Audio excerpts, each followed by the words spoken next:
detik pun Tuhan. Terima kasih buat janji-janji-Mu yang luar biasa, yang beri kekuatan dan penghiburan bagi setiap kami. Bapa, sebentar kami akan dengar firman-Mu. Berbicaralah Tuhan, nyatakan isi hati-Mu. Engkau menegur kami yang salah dan mengembalikan kami kepada jalan-Mu. Engkau mengingatkan kami akan firman-Mu. Engkau meneguhkan kami Tuhan. Engkau menguatkan kami yang lemah. Dan kami berdoa dalam nama Yesus, Kau berikan penghiburan bagi setiap kami yang terluka. Mari Tuhan, biar setiap kami boleh membuka hati dan jiwa kami bagi kebenaran firman-Mu. Berbicaralah Tuhan, karena firman-Mu itulah kekuatan bagi kami, suluh bagi jalan kami, terang bagi hidup kami.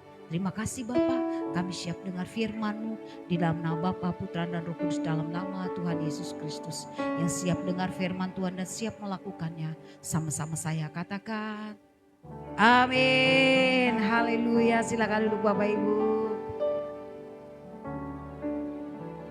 Puji Tuhan, salam sejahtera bagi kita semua, shalom.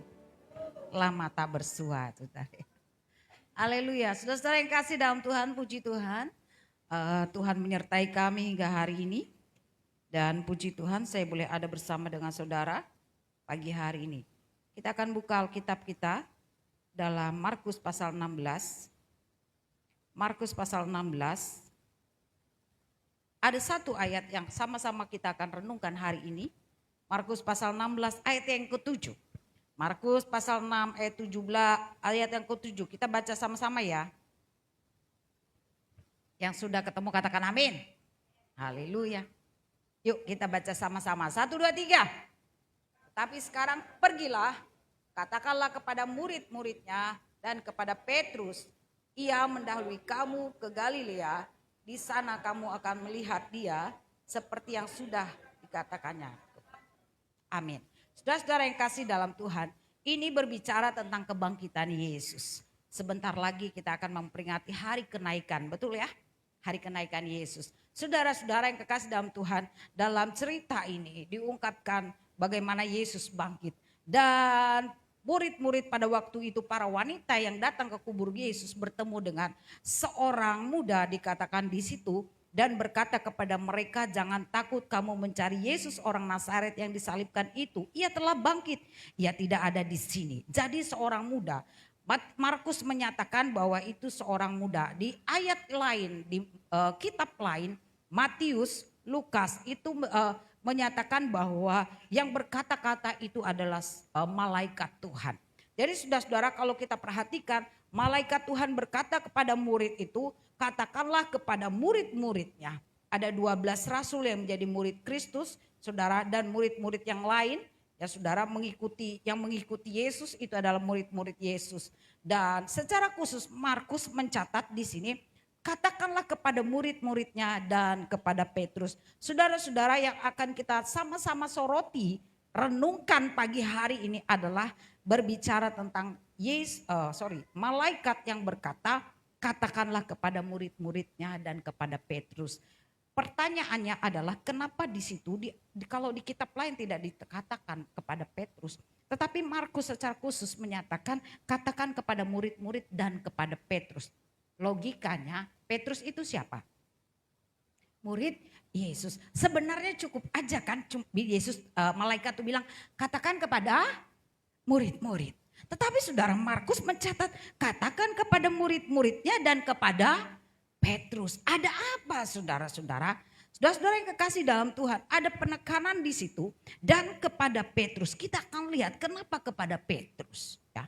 Pertanyaan yang menarik, mengapa Petrus disebut secara khusus oleh malaikat? Mengapa Petrus dikatakan secara khusus?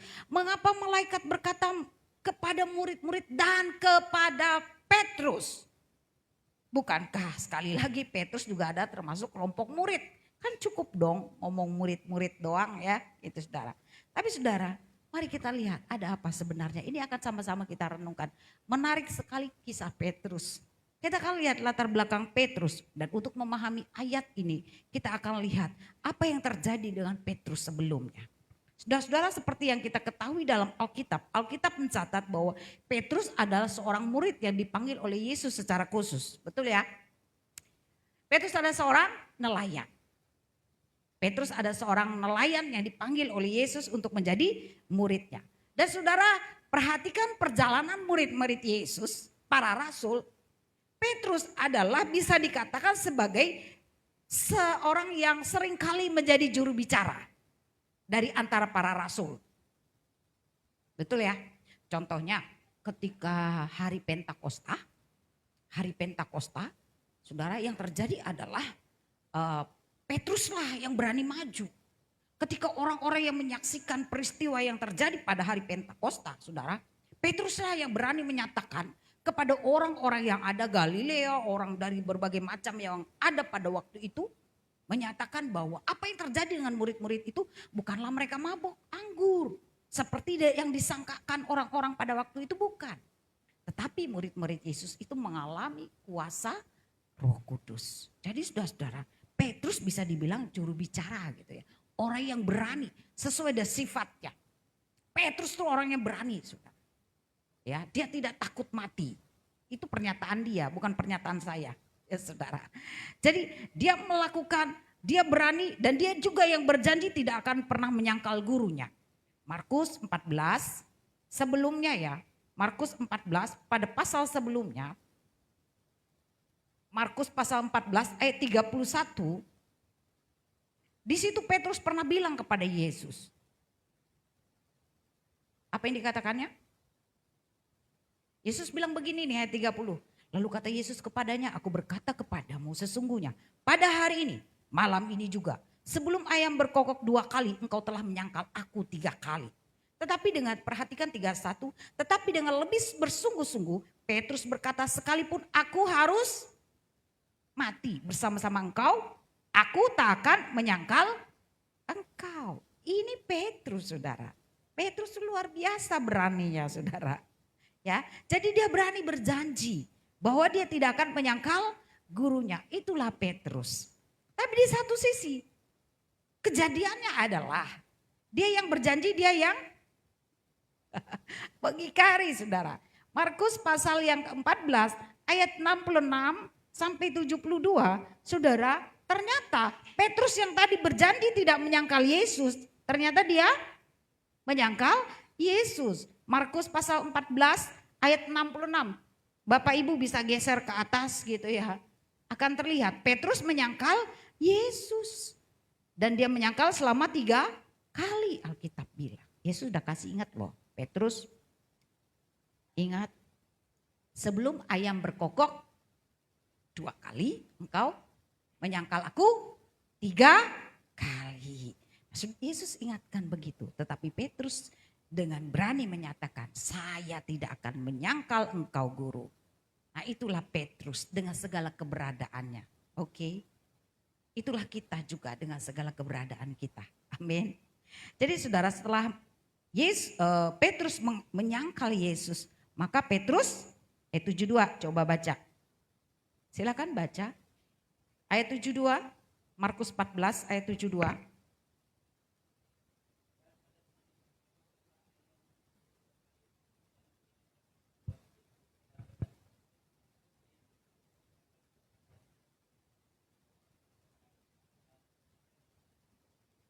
Sudah perhatikan. Apa yang dikatakan oleh Yesus tergenapi. Bahwa Petrus sebelum 2 kali ayam berkokok dia sudah menyangkal Yesus 3 kali. Lalu ingatlah Petrus apa yang pernah dikatakan oleh Yesus. Dan Alkitab mencatat Petrus ngapain? Lalu menangislah ia terseduh-seduh. Saudara-saudara yang kekasih dalam Tuhan Yesus. Inilah latar belakang kenapa Petrus mendapat perhatian khusus. Ada pesan khusus maksudnya ya saudara. Ada pesan khusus untuk Petrus yang sudah menyangkal Yesus dan dia menyesali akan apa yang dia lakukan. Saudara-saudara, mari kita akan lihat, inilah yang akan sama-sama kita lihat pagi hari ini.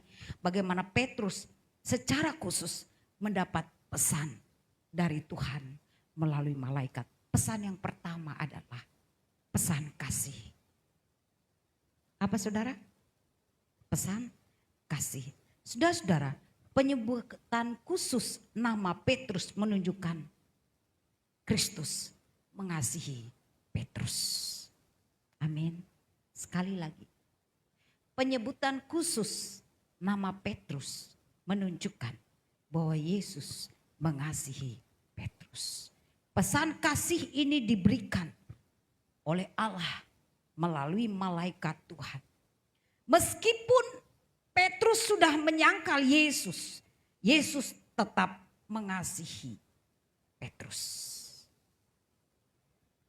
Sekalipun Petrus sudah menyangkal Yesus, Yesus tidak membuang Petrus.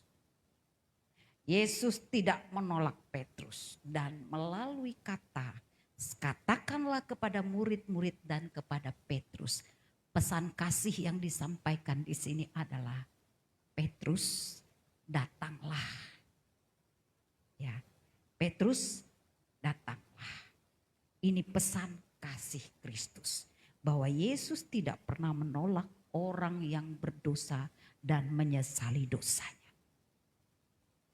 Sekali lagi, Yesus tidak pernah menolak orang berdosa yang datang mengakui dosanya. Tetapi Yesus dengan khusus berkata, Petrus, datanglah ke, apa tadi dikatakan? Galilea. Saudara-saudara yang kasih dalam Tuhan, ini merupakan hal yang luar biasa. Pesan kasih Kristus bahwa Petrus diundang untuk bertemu dengan Tuhan setelah dia bangkit, setelah Yesus bangkit. Undangan kasih ini juga berlaku buat saya dan saudara. Yesus tidak melihat latar belakangmu, mungkin engkau penjahat, penjina, atau apapun. Tapi perhatikan saudara, Yesus datang untuk orang sakit. Yesus datang untuk orang berdosa. Setiap orang yang mau datang kepada Tuhan, memberi diri untuk Tuhan, pesan kasih ini berlaku bagi dia. Dan yang kedua saudara, pesan kasih, pesan yang kedua yang disampaikan oleh malaikat ini saudara adalah berbicara tentang pesan pengampunan. Pesan pengampunan. Saudara, Petrus mungkin merasa tidak layak saudara. Petrus mungkin merasa aku tidak layak karena aku sudah menyangkal Yesus. Lalu dia menangis terseduh-seduh, Alkitab mencatat demikian saudara. Dan dia tahu bahwa dia tidak layak karena apa yang sudah dia lakukan menyakiti hati Tuhan. Karena apa yang dia lakukan itu sungguh-sungguh mengecewakan Tuhan. Tapi saudara-saudara ingat, malaikat itu berkata, katakan kepada murid-muridnya dan katakan kepada Petrus. Petrus, ada pesan khusus buatmu. Itu adalah pesan pengampunan. Artinya saudara bahwa bayangkan, saudara bisa bayangkan saat Petrus menyangkal. Dan saudara ketika dia menyangkal 3 kali dan kemudian terdengar suara ayam berkokok. Kalau saudara nonton itu film biasanya. Maka saudara Yesus menatap Petrus saudara. Dan Petrus menatap Yesus ketika di pengadilan. Saudara tahu pandangan mereka bertemu. Nah saudara bisa bayangkan bagaimana perasaan Yesus. Perasaan Petrus melihat Yesus. Itulah sebabnya kenapa dia menangis saudara. Dia melihat bagaimana Yesus menatap dia tetap dengan kasih. Dan tatapan itu mengingatkan Petrus. Bahwa Yesus mengasihi dia. Bahwa Yesus mengampuni dia. Sekalipun Petrus sudah menyangkal dia. Jadi saudara, pesan pengampunan diberikan kepada Petrus bahwa sekalipun mungkin saat itu Petrus merasa malu saudara. Dia merasa gagal, dia merasa tidak layak, dia merasa berdosa. Dan itu pasti menguasai pikirannya. Tetapi saudara-saudara, ada penyebutan khusus terhadap Petrus. Dikatakan kalau nama dia tidak disebut secara khusus, sudah kemungkinan saudara Petrus menganggap bahwa undangan itu hanya bagi orang-orang yang suci, hanya bagi orang-orang yang kudus hidupnya. Tetapi saudara-saudara, penyebutan nama Petrus sampaikan kepada Petrus, ini adalah pesan pengampunan yang diberikan oleh Allah kepada Petrus bahwa sekalipun dia sudah menyangkal Yesus, sekalipun dia telah melukai, tetapi Yesus mengampuni dia. Amin.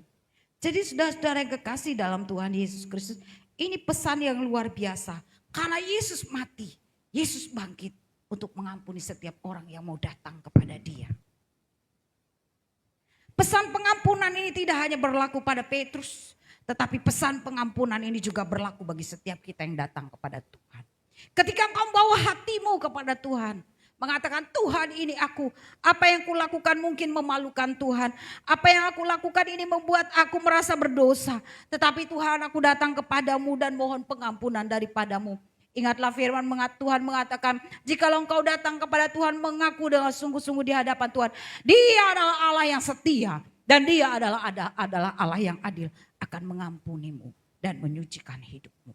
Nah, saudara-saudara yang kasih dalam Tuhan Yesus Kristus, itulah yang disampaikan oleh malaikat kepada para murid, para wanita yang pada waktu itu datang ke kuburan Yesus. Dan yang ketiga, pesan itu disampaikan adalah pesan pemulihan. Apa saudara? Pesan pemulihan. Dengan menyebut nama Petrus secara khusus, saudara-saudara, Yesus mengirimkan pesan pribadi kepadanya. Ini bukan sekedar undangan secara umum, saudara. Tetapi ini adalah jaminan khusus yang menyatakan, Petrus, aku secara khusus ingin bertemu dengan. Ya, pesan ini mengandung makna, pengertian, sampaikan kepada Petrus. Tuhan ingin bertemu secara pribadi, secara khusus dengan Petrus. Saudara, hal ini menunjukkan perhatian Kristus itu diberikan kepada individu-individu. Amin. Pesan Kristus, pesan pemulihan itu diberikan kepada setiap pribadi secara khusus. Khususnya bagi mereka yang merasa gagal, merasa terluka. Pesan Yesus adalah hanya Yesus yang bisa memulihkan. Hanya Yesus yang bisa mengobati. Yesus datang untuk orang berdosa. Dia datang untuk orang sakit. Ya, yang memerlukan tabib itu siapa? Orang sakit. Orang sehat gak butuh dokter. Tetapi Yesus datang untuk orang-orang sakit. Untuk orang-orang yang gagal mengikuti Dia. Untuk orang-orang yang terluka. Jadi saudara, pesan pemulihan disampaikan kepada Petrus. Dan yang terakhir, yang keempat dari pesan ini adalah pesan pemulihan. Tidak hanya pemulihan secara pribadi, saudara, tetapi pemulihan panggilan. Sudah bisa bayangkan, biasanya orang kalau sudah menyangkal Yesus tuh gimana hidupnya? Halo, bandingkan dengan Yudas. Orang yang menyangkal Tuhan, bagaimana hidupnya kira-kira? Ya, saudara. Orang yang menyangkal Tuhan dan tidak kembali dan bertobat kepada Tuhan, nasibnya seperti Yudas. Dia akan mati sia-sia. Karena Yudas bunuh diri, saudara. Petrus, sekalipun dia sudah menyangkal Yesus, tetapi Alkitab mencatat dia menyesal. Lalu kemudian dia menangis. Dan tidak hanya sampai di situ, saudara. Petrus menerima kembali panggilan dari Tuhan. Ya, Petrus menangkap kembali panggilan Tuhan atas hidupnya. Pemulihan, panggilan, dan peran. Saudara-saudara, ingatkah saudara Yesus pernah berkata kepada Petrus, di atas batu akan kubangun jemaat di atas batu karang. Petrus akan kubangun jemaatku. Saudara-saudara, penyebutan nama Petrus secara khusus juga merupakan langkah awal pemulihan peran Petrus sebagai pemimpin. Saudara lihat, setelah Yesus mati, Yesus bangkit, Yesus naik ke surga dan Roh Kudus turun, peran Petrus itu luar biasa. Peran kepemimpinan itu dipulihkan atas diri Petrus. Dan Petrus mati bagi Kristus. Ya, Petrus mati, dia disalib. Tetapi dia bilang, aku tidak layak disalib seperti Tuhanku. Karena itu saudara, Petrus disalib. Terbalik, betul ya Petrus ya? Ya saudara-saudara. Jadi dia adalah pemulihan terjadi atas hidup Petrus. Dan Yesus memulihkan Petrus. Saudara yang kekasih, sekarang bagaimana dalam aplikasi firman Tuhan ini dalam hidup kita? Saudara, dari firman Tuhan ini kita melihat bagaimana kasih Allah lebih besar dari kegagalan kita. Petrus gagal mengikut Tuhan, tetapi perhatikan kasih Tuhan itu melebihi kegagalan Petrus. Ini saudara-saudara yang kasih dalam Tuhan Yesus Kristus. Narasi kebangkitan ini mengingatkan kepada kita bahwa kasih Allah lebih besar dari kegagalanmu. Engkau merasa gagal? Kau merasa takut? Kau merasa terluka? Sudah tidak ada kegagalan yang terlalu besar bagi kasih Tuhan. Sekali lagi, tidak ada kegagalan yang terlalu besar bagi kasih dan pengampunan Allah. Karena kasih Allah melebihi segala-galanya. Mengalahkan kegagalanmu, mengalahkan luka hatimu, mengalahkan ketidakmampuan. Kasih Kristus tersedia bagi. Asalkan kau mau datang kepada Dia. Dia tetap memanggil kita, Dia tetap memanggil nama kita. Bahkan ketika kita jatuh, Dia panggil saudara. Dia panggil nama kita satu persatu. Dia bilang, Caroline ayo bangkit. Kamu sudah terlalu lama jatuh.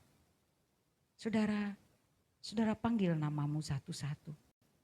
Katakan pada Tuhan, ini aku Tuhan. Kasih-Mu lebih besar dari dosaku. Kasih-Mu lebih besar dari kegagalanku.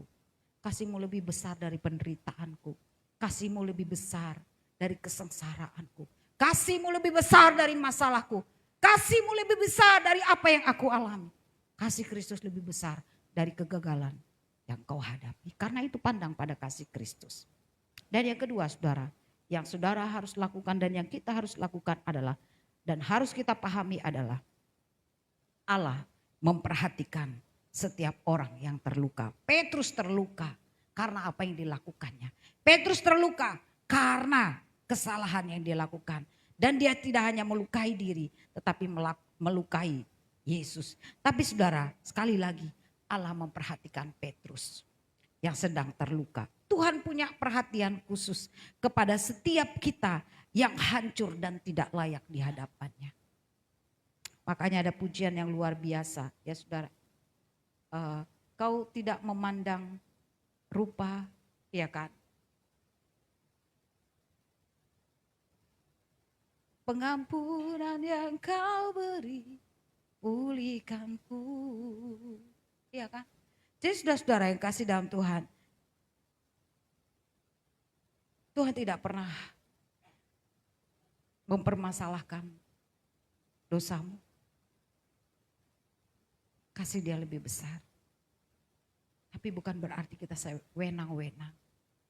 Bukan berarti kasih Tuhan, sekalipun Tuhan itu murah hati, tetapi kasih-Nya bukanlah kasih yang murahan.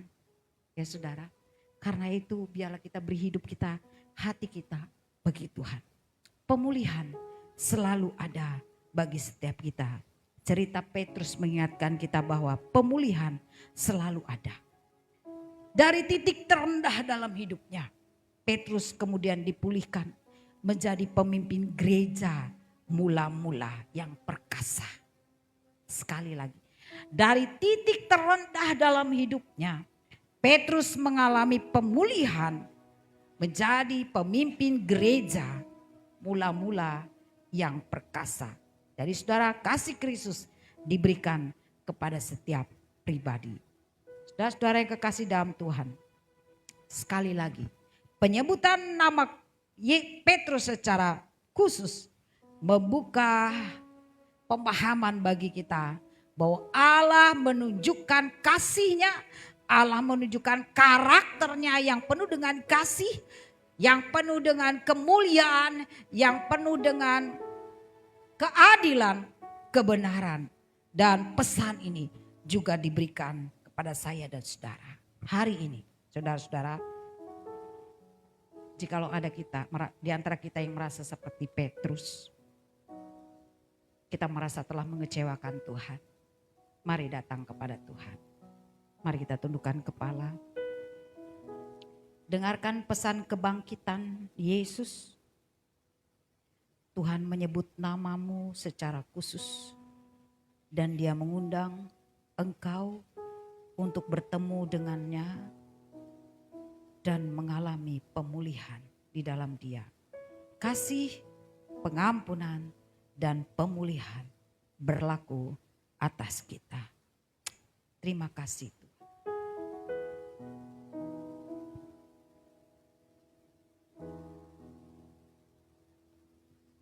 Haleluya. Terima kasih Tuhan.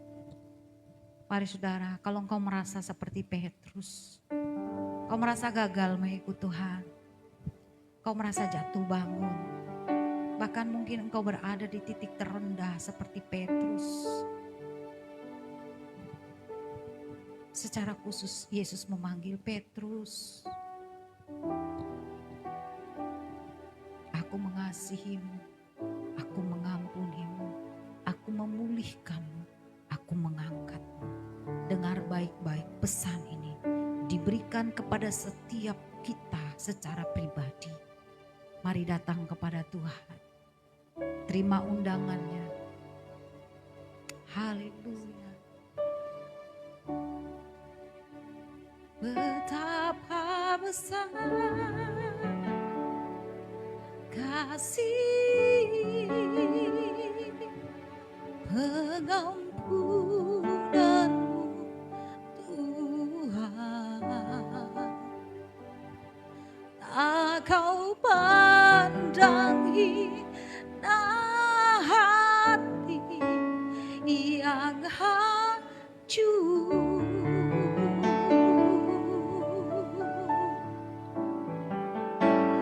Ku berterima kasih kepadamu ya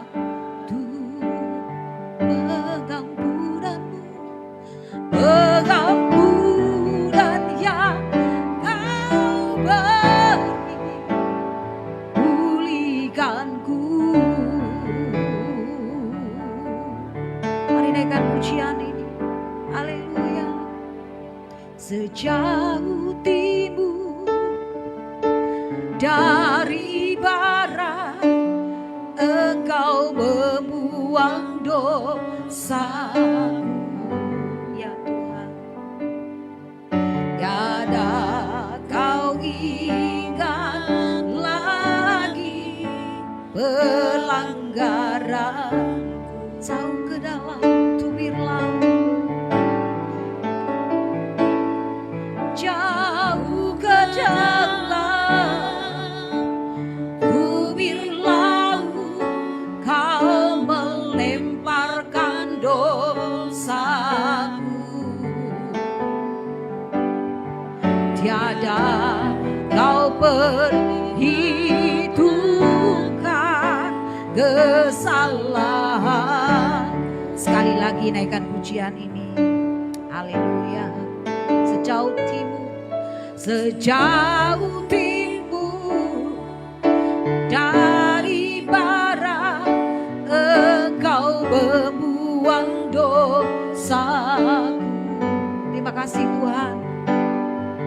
Tiada kau ingat lagi pelanggaranku. Jauh ke dalam tubir laut, jauh ke dalam, ya Tuhan, Engkau melemparkan semua dosa-dosaku.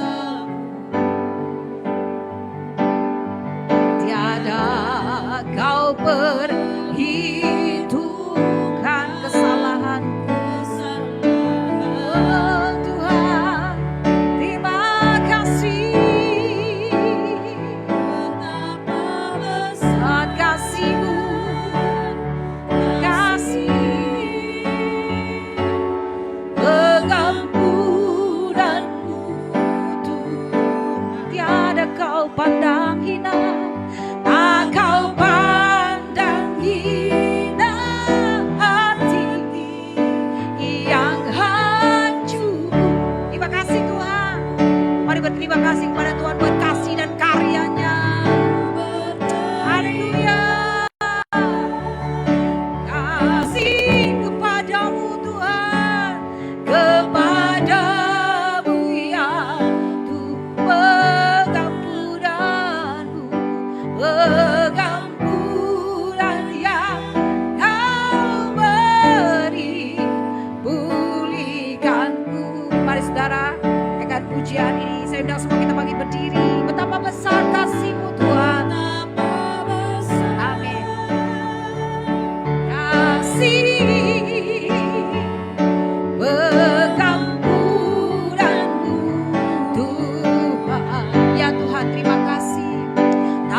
pemulihan ada menjadi bagian kita semua.